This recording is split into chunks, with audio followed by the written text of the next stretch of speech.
வணக்கம் நண்பர்களே. இன்னைக்கு நம்ம பார்க்க போறது அலைகளோட சத்தமும் அந்த உப்பு காத்தோட வாசனையும் கலந்த ஒரு அழகான அனுபவம். அவ பேரு கவிதா.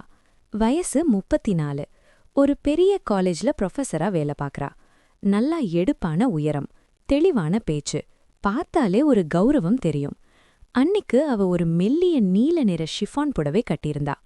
அந்த புடவை அவளோட அந்த சிவந்த மேனிக்கு அப்படியே அலை அலையா வந்து விழுகிற கடல் மாதிரி இருந்துச்சு. கவிதா தன்னோட தோழிகளோட ஒரு வீக்கெண்ட் ட்ரிப் வந்திருக்கா. ஆனா அவளோட தோழிகள் எல்லாரும் பக்கத்துல இருக்கிற ஒரு கோவிலுக்கு போயிருக்காங்க. கவிதா மட்டும் உடம்பு கொஞ்சம் அசதியா இருக்குன்னு சொல்லி அந்த ரிசார்ட்ல தங்கிட்டா. ரிசார்ட் அப்படியே கடற்கரை ஓரத்துல இருக்கிறதால ஜன்னல் வழியா பார்த்தா அந்த பெரிய கடல் அப்படியே விரிஞ்சு கிடக்கு. அப்போதான் அந்த ரிசார்ட்டோட மேனேஜ்மெண்ட் ட்ரெயினியா இருக்கிற கார்த்திக் அங்க வந்தான். கார்த்திக்கு ஒரு 24 வயசு இருக்கும். நல்லா வாட்ட சாட்டமான உடம்பு. கடற்கரை வெயில்ல வேலை செஞ்சு அவனோட தோல் எல்லாம் ஒரு செம்பொன் நிறத்துல மின்னும். அவனோட அந்த அகன்ற மார்பும் சுருண்ட கூந்தலும் கவிதாவை ஏதோ ஒரு விதத்துல ஈர்த்துச்சு. மேடம், ரூம்ல ஏதும் வசதி குறைவா இருக்கா? இல்ல காஃபி ஏதும் வேணுமா? அப்படின்னு கார்த்திக் ரொம்ப மரியாதையா கேட்டான். அவன் பேசும்போது அவனோட அந்த கணீரென்ற குரலும் அவனோட அந்த நேரடியான பார்வையும் கவிதாவுக்கு ஒரு புதுவிதமான சிலிர்ப்பை கொடுத்துச்சு. கவிதா மெதுவா சிரிச்சுக்கிட்டே, இல்ல கார்த்திக், எல்லாம் சரியா இருக்கு. ஆனா இந்த தனிமைதான் கொஞ்சம் கஷ்டமா இருக்கு அப்படின்னு சொன்னான். அவ சொல்லும்போதே அவளோட அந்த மென்மையான உதடுகள் லேசா துடிச்சத கார்த்திக் கவனிச்சான். கார்த்திக் மெதுவா உள்ள வந்து, நான் வேணும்னா கொஞ்ச நேரம் உங்க கூட பேசிக்கிட்டு இருக்கட்டுமா மேடம் அப்படின்னு கேட்டான். கவிதா சரின்னு தலையாட்டுனான். கார்த்திக் அவளுக்கு பக்கத்துல வந்து உட்கார்ந்தான். அவனோட அந்த இளமை துடிப்பும் அந்த ஆண்பால் வாசனையும் கவிதாவோட அந்த மைசூர் சாண்டல் வாசனையோட கலந்து அந்த அறையிலேயே ஒரு காம சூழலை உருவாக்குச்சு. கவிதா மெதுவா ஜன்னல் ஓரமா போய் நின்னா. அந்த கடற்கரை காத்து பலமா வீசினதுல அவளோட அந்த ஷிஃபான் புடவை லேசா விலகி அவளோட அந்த வழுவழுப்பான இடைப்பகுதி வெளியில தெரிஞ்சது. கார்த்திக் அத அப்படியே ஓரக்கண்ணால பார்த்தான். அந்த தோல் எவ்வளவு மென்மையா பளபளன்னு இருக்குன்னு அவன் மனசுக்குள்ள நினைச்சுக்கிட்டான். கார்த்திக் மெதுவா எழுந்து அவளுக்கு பின்னாடி வந்து நின்னான். அவனோட அந்த உஷ்ணமான சுவாசம் கவிதாவோட கழுத்துல பட்டுச்சு. கவிதா அப்படியே தன்னோட கண்களை மூடிக்கிட்டா.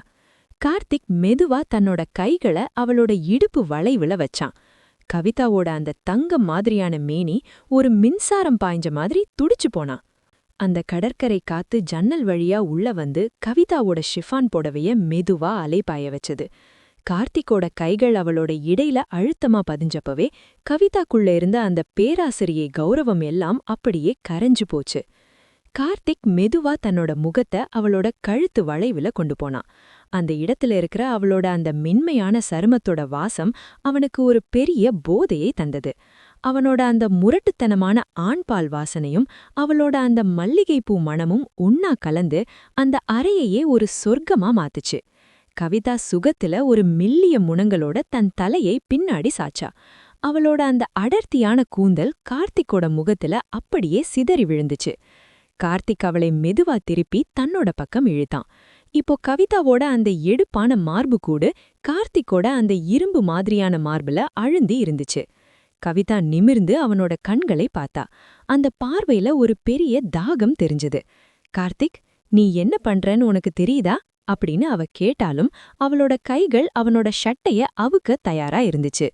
கார்த்திக் ஒரு சின்ன சிரிப்போட, எனக்கு தெரியும் மேடம், இந்த தாகம் உங்களுக்குள்ளேயும் இருக்குன்னு எனக்கு தெரியும் அப்படின்னு சொல்லிக்கிட்டே அவளோட புடவை தளப்ப மெதுவா விலக்கினா. அவளோட அந்த சிவந்த தோள் பட்டைகளும் அந்த தங்கம் மாதிரியான மேனியும் அந்த மங்கலான வெளிச்சத்துல அப்படியே மின்னியது. கார்த்திக் தன்னோட கைகளால் அவளோட அந்த வழுவழுப்பான முதுகை மெல்ல வருடினா. அந்த தொடுதல்ல கவிதா அப்படியே உருகி போனா. அவளோட அந்த ஷிஃபான் புடவை மெதுவா நழுவி அவளோட பாதத்துல ஒரு நீல நிற கடல் மாதிரி வந்து விழுந்துச்சு. அவளோட அந்த முழுமையான உடலமைப்பு, அந்த எடுப்பான இடையழகு எல்லாமே கார்த்திக்கோட கண்களுக்கு ஒரு விருந்தா இருந்துச்சு. கார்த்திக் அவளை கப்படியே அள்ளி தூக்கி அந்த மென்மையான மெத்தையில கிடத்தினான். கவிதாவோட அந்த பவழமேனி இப்போ வியர்வையால நனைஞ்சு அந்த நிலா வெளிச்சத்துல ஒரு கண்ணாடி சிலை மாதிரி ஜொரிச்சது. கார்த்திக்கோட கைகள் இப்போ அவளோட உடம்புல இருக்கிற ஒவ்வொரு அணுவையும் தேடி போச்சு. அவளோட அந்த மென்மையான மார்பு கூட ஏறி இறங்குற வேகமும் அவளோட அந்த தவிப்பும் அந்த அறையில இருக்கிற வெப்பத்தை இன்னும் அதிகமாக்குச்சு. கவிதா தன்னோட கால்களால் கார்த்திக்கோட இடையை சுத்தி பின்னிக்கிட்டு அந்த உச்சகட்ட பரவசத்துல அப்படியே மிதந்தா. வெளியே அலைகளோட சத்தம் கேட்டுக்கிட்டே இருந்துச்சு. ஆனா உள்ள இவங்க 2 பேரோட இதய துடிப்பு தான் அதை விட வேகமா இருந்துச்சு.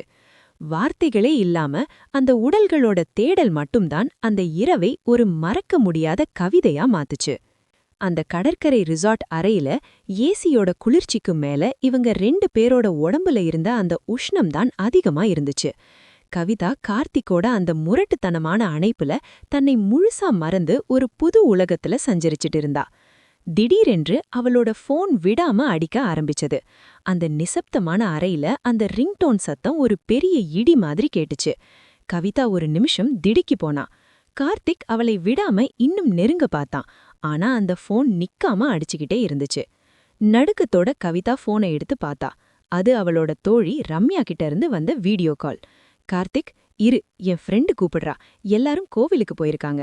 இப்போ ஏன் கூப்பிடுறான்னு தெரியல அப்படின்னு பதட்டத்தோட சொன்னான்.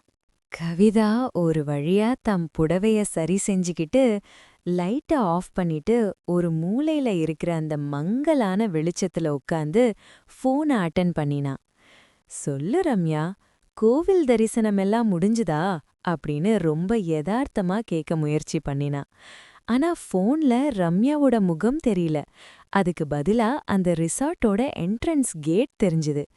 கவிதா, நாங்க கோவில் முடிச்சிட்டு வர வழியில உன் ஹஸ்பண்ட பாத்தோண்டி. உனக்கு சர்ப்ரைஸ் கொடுக்கணும்னு அவரு வேற ஒரு கார்ல வந்துட்டு-இருக்காரு. இப்பதான் ரிசார்ட் கேட் கிட்ட வந்திருக்காரு. நாங்க பின்னாடியே வரோம், நீ ரெடியாயிரு அப்படின்னு ரம்யா படபடப்பா சொன்னா. கவிதாவுக்கு அப்படியே ரத்தம் உறைஞ்சு போச்சு. கார்த்திக், அவர் வந்துட்டாரு. இப்பவே ரூம் வாசலுக்கு வந்துருவாரு. நீ சீக்கிரம் கிளம்பு அப்படின்னு சொல்லிட்டு அலறி அடிச்சிட்டு எழுந்தா. கார்த்திக்கும் நிலைமை புரிஞ்சு மின்னல் வேகத்துல தான் ஷட்டைய மாட்டிக்கிட்டு அந்த ரூமோட பால்கனி வழியா கீழே இறங்க பார்த்தான். மேடம், பால்கனிக்கு கீழே ஒரு பெரிய மணல் திட்டு இருக்கு. நான் அதுல குதிச்சு தப்பிச்சிடுறேன். நீங்க சமாளிச்சுக்கோங்க அப்படின்னு சொல்லிட்டு கார்த்திக் ஒரு வினாடியில மறைஞ்சிட்டான். கவிதா வேக வேகமா தன் கலைந்திருந்த கூந்தல அள்ளி முடிஞ்சு முகத்துல இருந்த அந்த வியர்வைய தொடச்சிட்டு யதார்த்தமா ஒரு புக்கை திறந்து வச்சுட்டு உட்கார்ந்தா. அடுத்த 2வது நிமிஷம் கதவு தட்டப்படாமலே திறக்கப்பட்டுச்சு. அவ புருஷன் சுரேஷ் உள்ள வந்தாரு. கவிதா, சர்ப்ரைஸ் அப்படின்னு சொல்லிக்கிட்டு அவளை அணைச்சிக்கிட்டாரு. அணைக்கும்போது அவர் ஒரு நிமிஷம் நின்னார். என்ன கவிதா, ரூம்ல ஒரு மாதிரி மல்லிகைப்பூ வாசமும் ஒரு ஆம்பைங்க யூஸ் பண்ற பர்ஃப்யூம் வாசமும் கலந்திருக்கே, யாராவது வந்தாங்களா அப்படின்னு கேட்டாரு. கவிதா ஒரு நிமிஷம் பதறினாலும் அவளோட அந்த புத்திசாலித்தனமான பேச்சு வெளியில வந்துச்சு. அது ஒன்னும் இல்லைங்க, ரூம் சர்வீஸ் பையன் வந்து ரூம் ஸ்ப்ரே அடிச்சிட்டு போனான். அப்புறம் நான் தான் அந்த மல்லிகைப்பூவை ஜன்னலோரமா வச்சேன். நீங்க வருவீங்கன்னு தெரிஞ்சிருந்தா இன்னும் நல்லா ரெடியா இருந்திருப்பேனே அப்படின்னு சொல்லிட்டு அவரோட மார்புல சாஞ்சிக்கிட்டா. சுரேஷ் அவளை பார்த்து சிரிச்சுக்கிட்டே, சரி சரி கிளம்பு, நம்ம எல்லாரும் சேர்ந்து வெளியே டின்னர் போலாம் அப்படின்னு சொன்னாரு. கவிதா சுரேஷ் கூட வெளியே வரும்போது தூரத்துல அந்த இருட்டு கடற்கரையில கார்த்திக் நின்னு இவங்களையே பாத்துக்கிட்டு இருந்தான். நிலா வெளிச்சத்துல அவனோட அந்த முறுக்கேறிய உடம்பு கவிதாவுக்கு தெளிவா தெரிஞ்சது. கவிதா சுரேஷோட கையை பிடிச்சுக்கிட்டு நடக்கும்போது அவளோட மனசுக்குள்ள மட்டும் ஒரு ரகசியமான திருப்தி இருந்துச்சு. இந்த கடலுக்கும் அந்த மணல் திட்டுக்கும் மட்டும்தான் இன்னைக்கு இங்க என்ன நடந்துச்சுன்னு தெரியும். சுரேஷ் தன் மனைவியோட அந்த புதுவிதமான அழக பார்த்து வியந்துகிட்டே அவளை கூட்டிட்டு போனாரு. ஆனா கவிதாவோ அந்த உப்பு காத்துல இன்னும் கார்த்திக்கோட அந்த தொடுதலை உணர்ந்துகிட்டே இருந்தா.